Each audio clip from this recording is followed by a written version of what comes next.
Career था, उस कारण उनका निधन हुआ है। बॉलीवुड की महान गायिका आशा भोसले का 92 वर्ष की आयु में निधन हो गया, जिससे संगीत जगत में शोक की लहर दौड़ गई। और 11 अप्रैल को ही वो दिन था जब तबीयत बिगड़ने पर मुंबई के ब्रीच कैंडी अस्पताल में आशा भोसले जी को भर्ती करवाया गया, जहां 12 अप्रैल को उन्होंने अपनी अंतिम सांस ली और इस दुनिया को अलविदा कह दिया।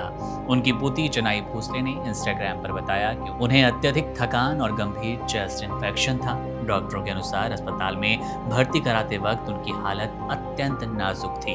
तमाम प्रयासों के बावजूद मल्टी ऑर्गन फेल्योर के कारण उनका निधन हो गया, जो कि उनकी मृत्यु का प्रमुख कारण बना। सोशल मीडिया पर चौतरफा लोगों के मन में सवाल है, शायद आप भी जानना चाहते होंगे कि आखिर कैसे इस सुर की महान हस्ती का निधन हुआ। सीधा सा इसका उत्तर, सीधा सा जवाब यही है कि उनके मल्टी ऑर्गन फेल्योर के कारण इस तरह से निधन की खबर आई।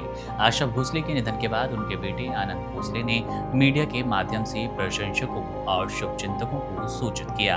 अब उनकी माताजी हमारे बीच नहीं रही, उन्होंने ऐसा संदेश कहा। उन्होंने बताया कि जो भी प्रशंसक उन्हें आखिरी बार देखना चाहते हैं, वे अगले दिन सुबह 11 बजे उनके आवास पर आकर उनके अंतिम दर्शन कर पाएंगे।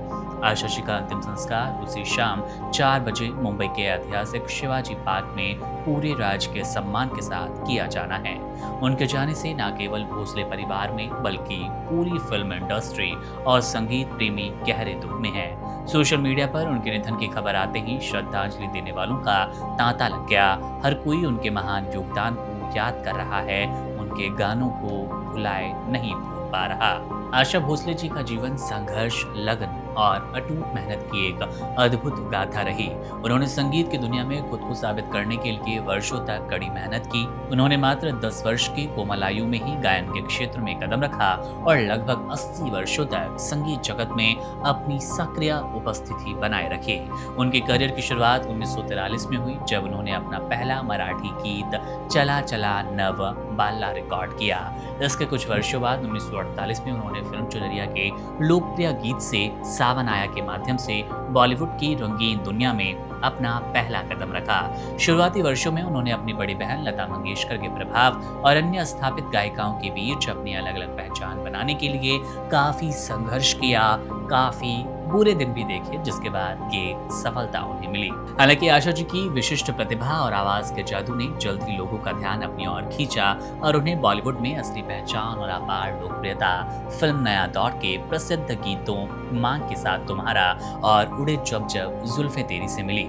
इन गानों ने उन्हें रातों रात एक सुपरस्टार गायिका बना दिया और संगीत निर्देशकों की पहली पसंद भी।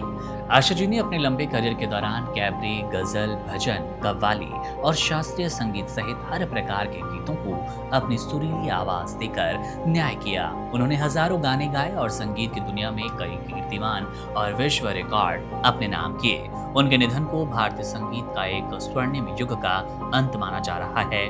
पूरी फिल्म इंडस्ट्री इस दुखद घड़ी में उनके परिवार के प्रति संवेदनाएं व्यक्त कर रही है।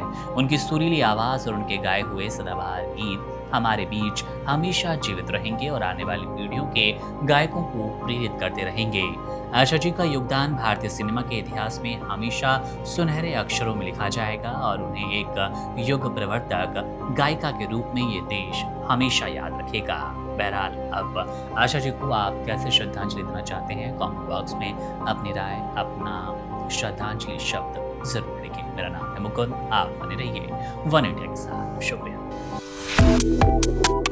Subscribe to One India and never miss an update. Download the One India app now.